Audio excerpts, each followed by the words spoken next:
Hello everyone, कैसे हैं आप सब लोग। स्वागत है आप सभी का पीडब्ल्यू नर्सिंग वाला में। और आज हम लोग बात करेंगे हमारे एंडोक्राइन सिस्टम के अगले पार्ट के बारे में।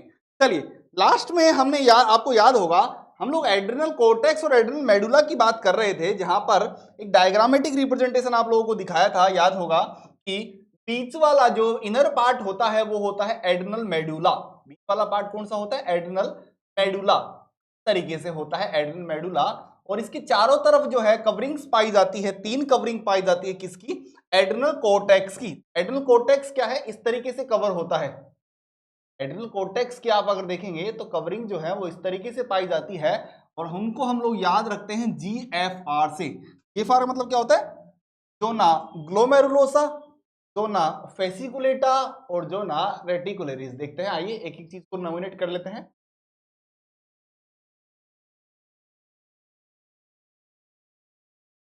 3 लेयर होती हैं।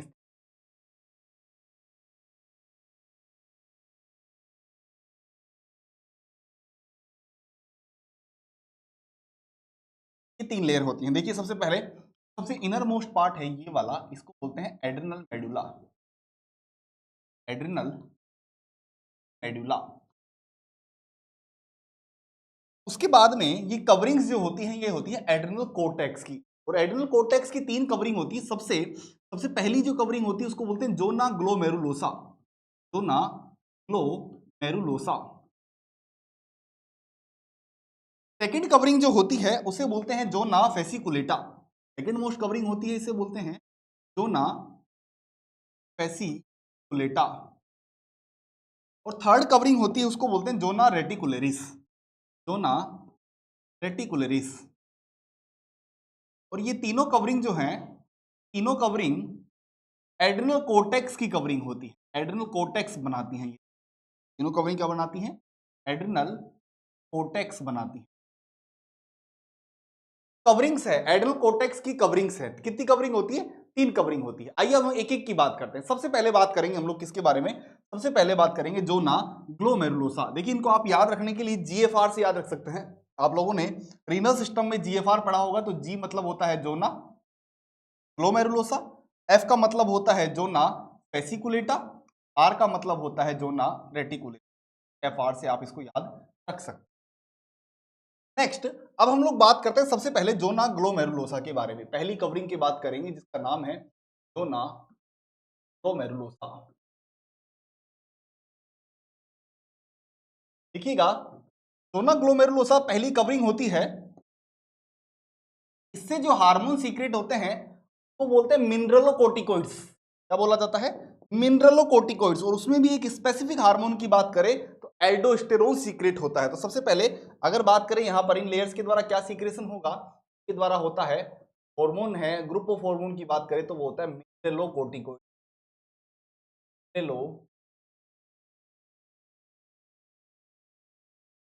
और इस मिनरल कोर्टिकोइड का भी अगर बात करें, एक स्पेसिफाइड एग्जांपल की बात करें, इससे कौन सा होगा, तो यहां पर एक हार्मोन सीक्रेट होता है जिसका नाम है एल्डोस्टेरोन। एल्डोस्टेरोन। और ये एल्डोस्टेरोन क्या करता है? ये एल्डोस्टेरोन जो है वो सोडियम का रीएब्जॉर्प्शन बढ़ाता है। इसे लाइफ सेविंग हार्मोन भी, लाइफ प्रोटेक्टिंग हार्मोन भी कहा जाता है। काम क्या करता है देखिएगा, ये ये सोडियम का क्या करता है? सोडियम का रीएब्जॉर्प्शन करता है। सोडियम का रीएब्जॉर्प्शन करता है। सोडियम का रीएब्जॉर्प्शन मतलब सोडियम का अमाउंट बढ़ जाएगा। और पोटेशियम का क्या करता है? पोटेशियम का एक्सक्रीशन करता है। मतलब ये मिनरल्स को बैलेंस कर रहा है। सोडियम पोटेशियम जो मिनरल्स है उनको क्या करता है? बैलेंस करता है। कौन? एल्डोस्टेरोन। अगर मान लीजिए सोडियम का अमाउंट ज्यादा बढ़ जाए, if if more Na plus, अगर सोडियम जो है वो ज्यादा बढ़ जाए तो उसे क्या कहते हैं? हाइपरनेट्रीमिया। क्या कहा जाता है? हाइपरनेट्रीमिया। हाइपरनेट्रीमिया। और अगर पोटेशियम का अमाउंट जो है कम हो जाए तो उसको क्या बोलेंगे? हाइपोकैलेमिया।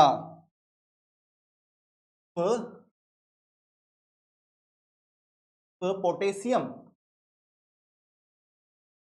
लेस बिल्कुल कम हो जाए तो फिर बोलते हैं हाइपोकैलेमिया बोलेंगे। दोनों टर्म जो है बहुत पूछे। अगर सीए कम हो जाए तो वहां हाइपोकैल्सीमिया बोलते हैं।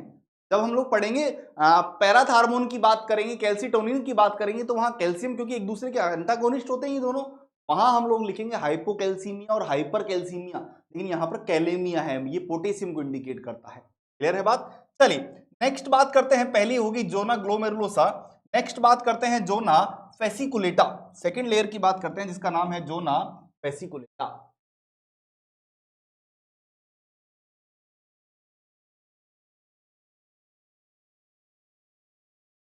फेसिकुलेटा,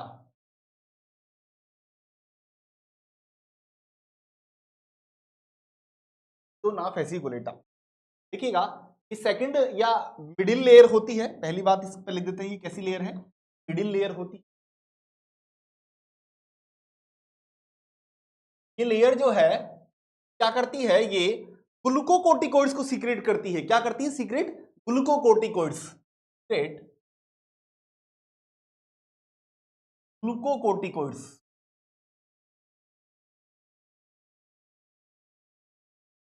और इस ग्लूकोकोर्टिकोइड्स के अंदर भी हम बात करें, तीन तरीके के हार्मोन्स होते हैं, कोर्टिसोन, कोर्टिसोल और कोर्टिकोस्टेरोन। तीन तरीके के हार्मोन होते हैं।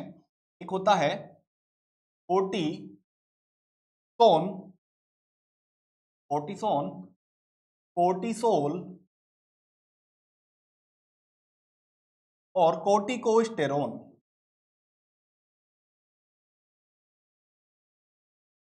तरीके के हार्मोन होते हैं जिन्हें हम लोग लाइफ सेविंग हार्मोन भी कहते हैं, मेजर स्ट्रेस हार्मोन भी कहते हैं इन्हें, major stress hormone.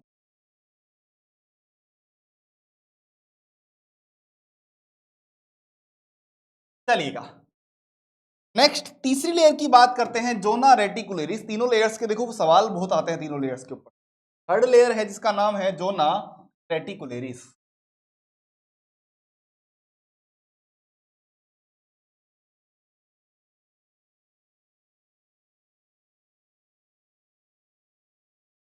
Zona reticularis, और इसको हम लोग, ये sex, development of sex hormones के लिए भी रेस्पॉन्सिबल होती है।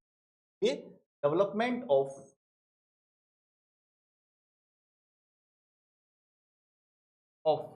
सेक्स हार्मोन्स कौन कौन से होते हैं? मेल के अंदर अगर बात करें तो आपके एस्ट्रोजन, प्रोजेस्टेरोन, जबकि मेल के अंदर अगर बात करें तो टेस्टोस्टेरोन। बात करें अगर मेल के अंदर तो कौन सा होता है? टेस्टोस्टेरोन। तो हम लोग एंड्रोजन भी बोलते हैं, और इसका दूसरा नाम है एंड्रोजन। फीमेल्स के अंदर बात करें तो वहां पर होता है एस्ट्रोजन और प्रोजेस्टेरोन। फीमेल के अंदर होता है एस्ट्रोजन एंड प्रोजेस्टेरोन,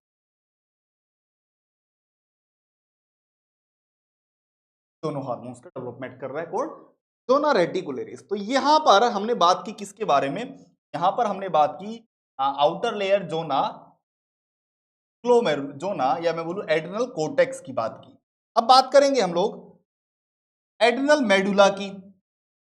यहां पर दो पार्ट होते हैं, दो तरीके की सेल्स होती है जिनको बोलते हैं फीमोक्रोम और क्रोमेफिन सेल्स, और ये दोनों मिलकर कैटाकोलामाइंस का सीक्रेट करती है। देखिएगा बात करेंगे किसके बारे में?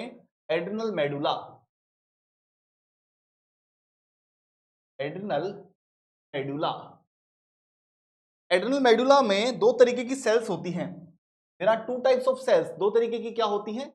सेल्स होती हैं। एक होती हैं सेल्स फीमोक्रोम सेल्स। कौन सी सेल्स? फीमोक्रोम सेल्स।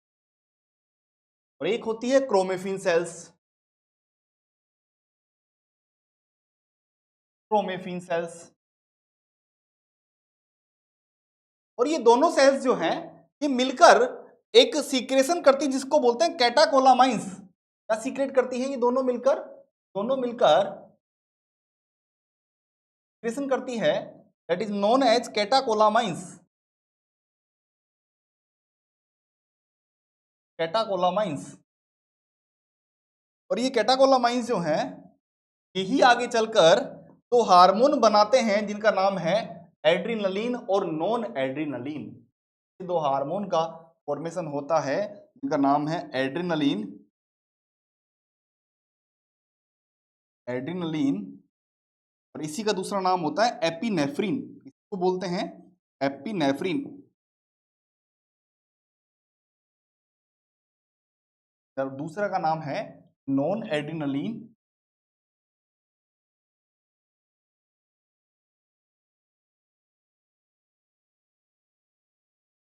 का दूसरा नाम है नोर एपिनेफ्रिन।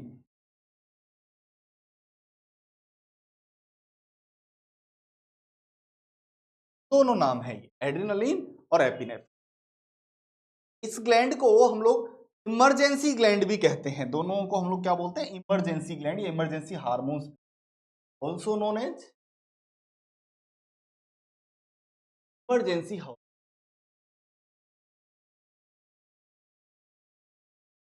इमरजेंसी हार्मोन क्यों बोलते हैं? देखिए, जब भी आपके शरीर में कोई आप देखेंगे, अचानक से मान लो आप बाइक चला रहे हैं, सामने से कोई बाइक आ गई, तो आप देखिएगा आपकी पल्स अचानक से बढ़ जाएगी, हार्ट रेट अचानक से बढ़ जाएगी। तो उसके लिए कौन रेस्पॉन्सिबल है?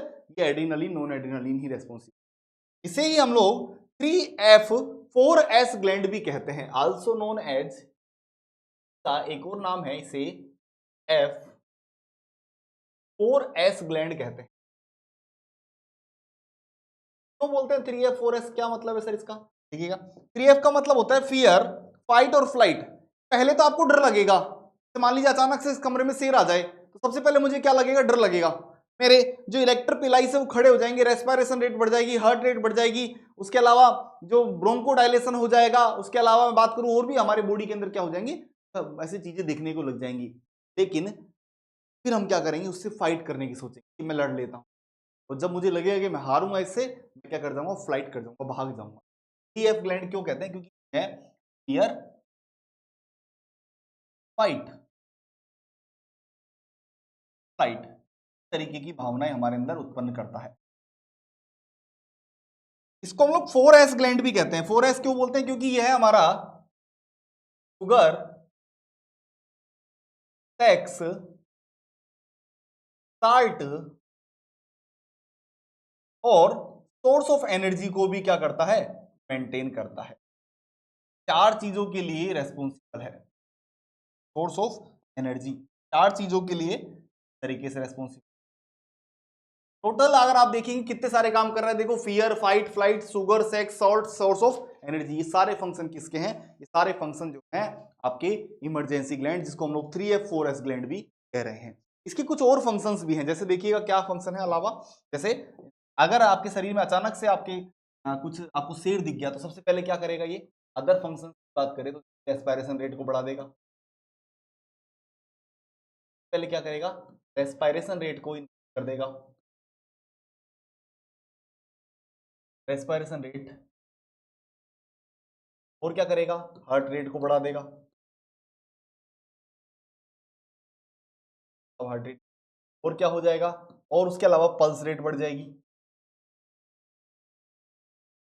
पल्स रेट क्या हो जाएगा? ब्रोंकोडायलेशन होगा।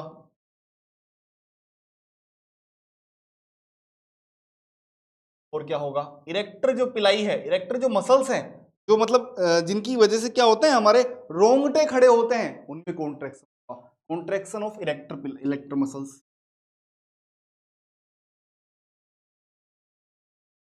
कॉन्ट्रैक्शन इरेक्टर,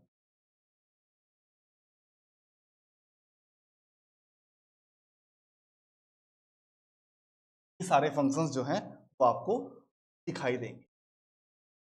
चलिए नेक्स्ट अगली ग्लैंड की बात करते हैं। अगली ग्लैंड है हमारी थाइमस। अभी हम लोग केवल इनके एनाटॉमी फिजियोलॉजी पढ़ रहे हैं पहले, और फिर हम लोग पढ़ेंगे पहले क्या पढ़ रहे हैं? Anatomy physiology. चलिए अगली ग्लैंड की बात करते हैं, थाइमस।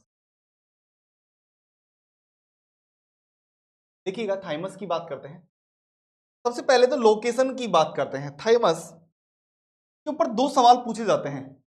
तो लोकेशन कहां पाई जाता है? ये मीडिया स्टीनम में। मीडिया स्टीनम कहां होता है? आपके लंग्स के बीच में। जैसे ये मान लीजिए, ये हमारे लंग्स है, हमारा ट्रेकिया है, ट्रेकिया से प्राइमरी ब्रोंकाई निकलती है। कैसे क्या निकलती है? प्राइमरी ब्रोंकाई, और ये हमारे लंग्स हैं।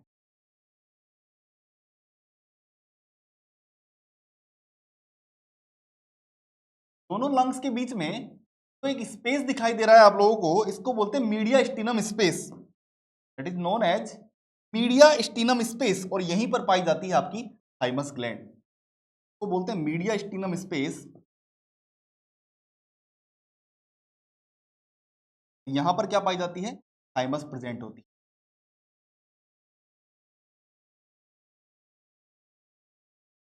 थाइमस का जो वेट होता है, लगभग वजन की बात करें वेट, तो लगभग 15 से 30 ग्राम का जो है इसका वजन होता है। अब देखिएगा, ये एकमात्र ऐसी ग्लैंड है जो एज के साथ में रिड्यूस होती जाती है। मतलब एज के साथ में रिड्यूस कैसे, जैसे जैसे आपके अंदर बुढ़ापा आता जाएगा, ये ग्लैंड जो है वो धीरे धीरे क्या हो जाएगी, डिसअपेयर हो जाएगी। और सबसे ज्यादा सवाल पूछा जाता है कि which gland reduce with age, age के साथ में कौन सी ग्लैंड रिड्यूस होती है। याद रखिएगा, थाइमस ग्लैंड जो है एज के साथ में रिड्यूस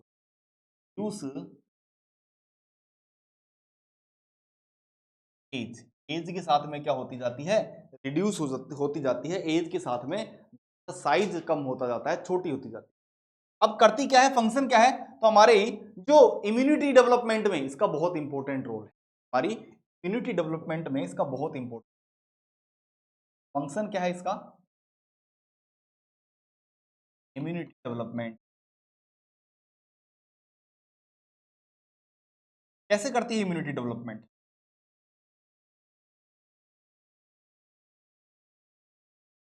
चार बातें करते हैं आप लोगों से। सबसे पहले बात करें, हमारे शरीर में बी लिम्फोसाइट्स होती हैं, उन बी लिम्फोसाइट्स का प्रोडक्शन कहां होता है। एक सवाल यहां से जरूर आता है भैया, एक सेल होती है जिसका नाम है बी लिम्फोसाइट्स, और बी लिम्फोसाइट्स का प्रोडक्शन जो है वो होता है बोन मैरो के अंदर। बी लिम्फोसाइट्स का प्रोडक्शन कहां होता है, बोन मैरो के अंदर।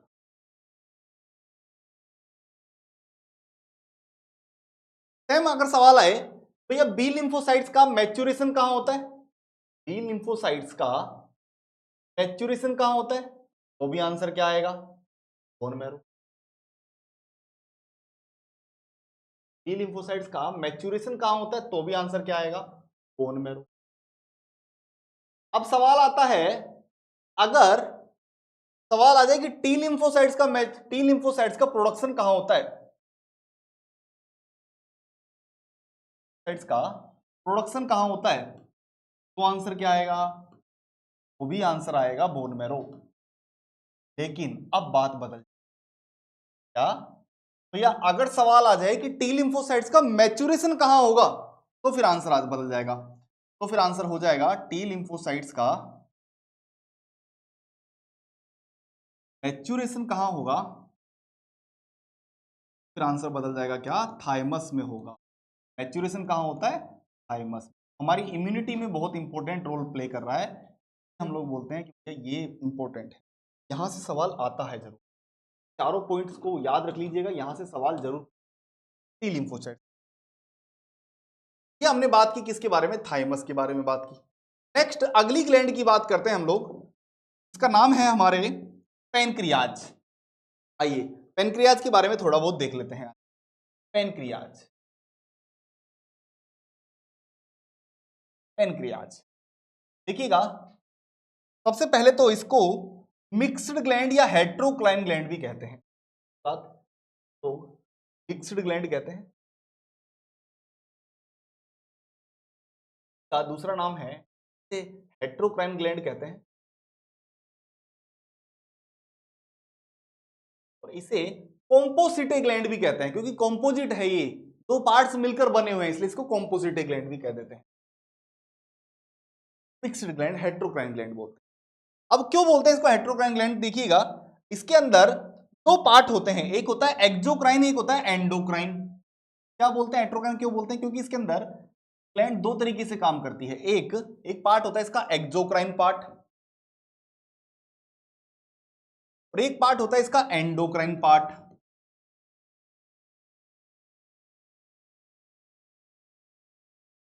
एक्सोक्राइन पार्ट की बात करें तो एक्सोक्राइन पार्ट में होती है सेल्स, सेल पाई जाती है एक्सोक्राइन पार्ट में, उसको बोलते हैं एसिनार सेल्स। एसिनार सेल्स, कई कई जगह इनको एसिनाई सेल्स भी लिखा हुआ है। एसिनी सेल्स। और ये एसिनार सेल्स जो है ये एक्सोक्राइन के रूप में काम कर रही है और इसीलिए इसका नाम भी क्या है, एसिनार सेल्स। और ये क्या सीक्रेट करती है, ये पैनक्रिएटिक जूस का सीक्रेट करती है, पैनक्रिएटिक का सीक्रेशन करती है। हेट्रोक्राइन ग्लैंड का लगभग जो 99% पार्ट होता है वो यही होता है एक्सोक्राइन के रूप में, लेकिन 1% पार्ट जो होता है वो होता है एंडोक्राइन के रूप में। यहां पर कुछ सेल्स के ग्रुप पाए जाते हैं जिनको बोलते हैं आइसोलेट्स ऑफ लैंगरहैंस। क्या बोला जाता है, आइसोलेट्स ऑफ लैंगरहैंस,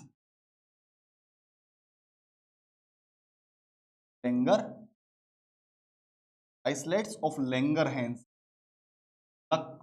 लैंगरहैंस की द्वीपिकाएं, हिंदी में बोलते हैं लैंगरहैंस की द्वीपिकाएं। क्या होता है ये एंडोक्राइन के रूप में काम करता है। और इसके अंदर 3 तरीके की सेल्स होती हैं, वैसे 4 होती है लेकिन आपको मेजरली 3 ही पढ़ाते हैं हम लोग। एक होती है अल्फा, एक होती है बीटा और एक होती है डेल्टा। अल्फा जो होती है ये लगभग अगर बात करें तो ये सीक्रेट करती है ग्लूकागोन का। बीटा जो होती है ये सीक्रेट करती है इंसुलिन का।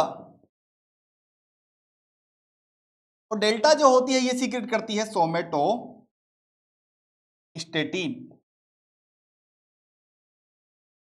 हाँ, इस तरीके से जो है ये पेनक्रियाज के अंदर सेल्स का पूरा ग्रुप पाया जाता है। इस तरीके से क्या पाया जाता है, पूरा सीक्वेंस पाया।